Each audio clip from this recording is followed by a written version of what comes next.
हम एक्चुअली ये जब शाम ख़त्म हो जाता है ना तो पूरे साल फिर अगले इस तरह का एक शाम के लिए इंतज़ार करते हैं हमारे परिवार में। और ये 25 साल हो गया है कि हमने ये Lakshmi Narayan global music festival किया। शुरू में मेरे हस्बैंड अपने फादर के मेमोरी में प्रोफेसर लक्ष्मी नारायण के नाम से शुरू किया था। और पहला programme great MS Bharat Ratna MS Subbulakshmi जी ने लाइटिंग ऑफ द लैम्प से शुरुआत किया। फिर तब से इंटरनेशनली हर तरीके के आर्टिस्ट हो, सिम्फनी ऑर्केस्ट्रा हो या बड़े बड़े जैज़ आर्टिस्ट अमेरिका से हो या बड़े क्लासिकल आर्टिस्ट इंडिया से हो या वर्ल्ड म्यूज़िक के हर तरीके के आर्टिस्ट हो, तो हर तरह के आर्टिस्ट हमारे फेस्टिवल में आते हैं। और हम ये कोशिश करते हैं कि सारे म्यूज़िक लवर्स को ये अपॉर्चुनिटी दिया जाए कि यहाँ बैठे वो विश्व के हर आर्टिस्ट को यहाँ बैठ के सुन सकें, क्योंकि सब तो बाहर नहीं जा सकते ना। और मुझे लगता है आज की दुनिया में जब दुनिया इतना छोटा हो गया है तो हर तरह का म्यूज़िक सुनना बहुत ज़रूरी हो गया। तब जाकर हमारे आर्टिस्ट भी तैयार होंगे, सपनों का कान खुलेगा, मन खुलेगा। और ये भाषा, रंग, जाति, सबकी ये जो भेदभाव है, मुझे उम्मीद है कि म्यूज़िक से मिट सकता है। तो हमारा festival is for piece and harmony.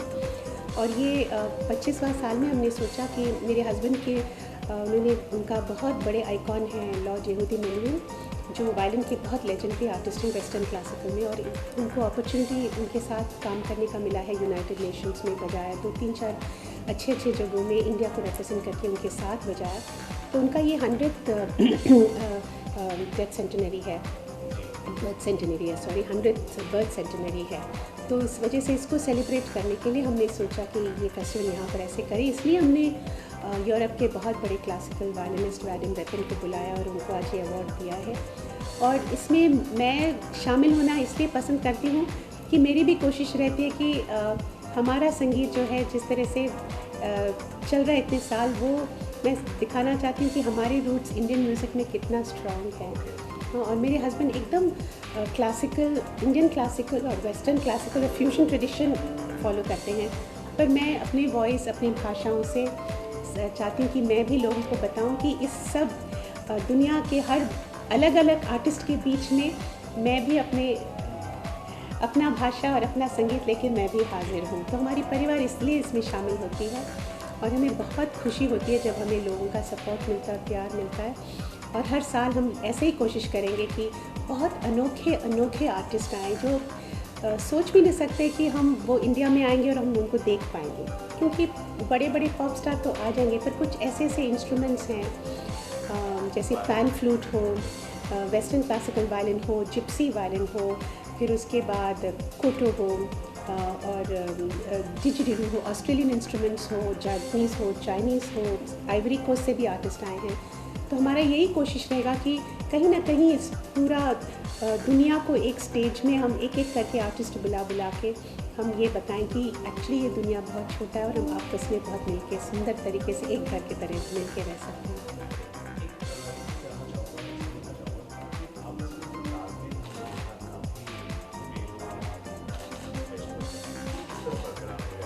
Actually एक बात बताऊं, जो आर्टिस्ट आते हैं ना, स्पेशली विदेशी आर्टिस्ट जो आते हैं और यहाँ के भी जो बड़े जो क्लासिकल आर्टिस्ट आ चुके हैं, वो इसमें मेरे हस्बैंड बहुत रिस्पॉन्सिबल हैं, क्योंकि वायलिन को बाहर विदेश पहुँचाना और दुनिया के सोचिए 10 माने जाने वायलिनिस्ट में इनका एक नाम है।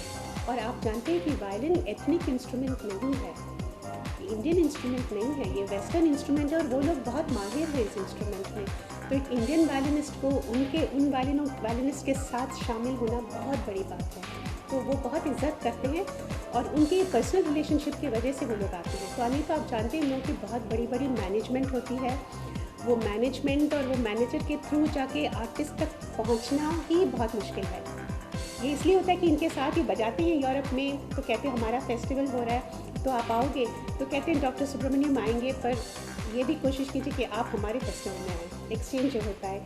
इसी तरह सबसे पहला फेस्टिवल हमारा जो इसमें हुआ था, सबसे पहले गेस्ट लॉर्ड यहूदी मेनुहिन रहे। He was the first artist to come, first violinist to come for our festival.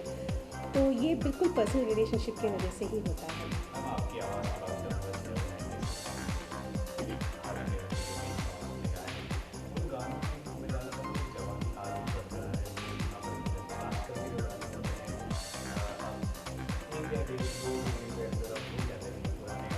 नहीं, उसकी क्या खास है? उसकी बहुत कारण अलग अलग कारण है। एक तो ये भी कारण है कि देखिए कि आजकल फिल्में बहुत ज़्यादा बन रही हैं। पहले कम फिल्में बनती थी और आजकल फिल्में बहुत बन रही हैं, बहुत सारे गाने मार्केट में आ रहे हैं। वो तो एक काम होता है कि एक कुछ गाने वो चलो नई फिल्म के गाने आ रहे, ये ख़त्म हुआ तो और एक नई फिल्म। पहले इतनी फिल्में तो बनती नहीं थी। और दूसरी बात मेरे हिसाब से लिरिक्स बहुत ज़रूरी होता है। पहले जिस तरीके से गाने लिखा जाते थे, जिस तरह से लोग लिखते थे मन, हाँ बहुत, जैसे साहिर लुधियानवी साहब, मजरू साहब, ये लोग बहुत बड़े बड़े राइटर्स और भी इतने बड़े बड़े राइटर्स ऐसे ऐसे गाने लिख के गए कि वो गाने हमारी ज़िंदगी के हर क्षण से जुड़ा हुआ है। सुख दुख का साथी है। हम कुछ उदास हों तो कहीं ना कहीं किसी पोइट का लाइन्स हमें आ जाता है हमारे दिमाग में। किसी का सोचिए रोमांस फेल हो गया तो वहाँ पे भी जुदाई का कुछ गाना आ ही जाता है दिमाग में, तो वो उनके लिरिक्स हमारे दिमाग में बहुत रहता है। मेरे हिसाब से अब आजकल के गानों में हम मुक्ते के पे या हुक लाइन के बाद हम वो सेंटिमेंट, शायद हमारे दिल में बहुत देर तक वो सेंटिमेंट नहीं रहता है। तो मुझे लगता है कि बहुत अच्छी लिखी हुई गीत दिल में कहीं ना कहीं बस भी जाता है। आज शायद यही एक वजह हो सकती है कि पुराने गानों को रिक्रिएट किया जा रहा है। हाँ देखिए, लग जा गले कि फिर ये हसीन रात हो ना हो, शायद किसी जन्म में मुलाकात हो ना हो।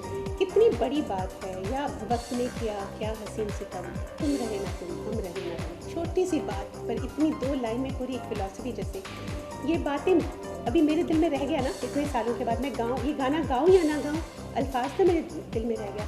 तो मुझे लगता है अल्फाज बहुत ज़रूरी, अच्छे लिखे हुए गाने बहुत साथ रखिए। Thank you so much, nice talking to you all.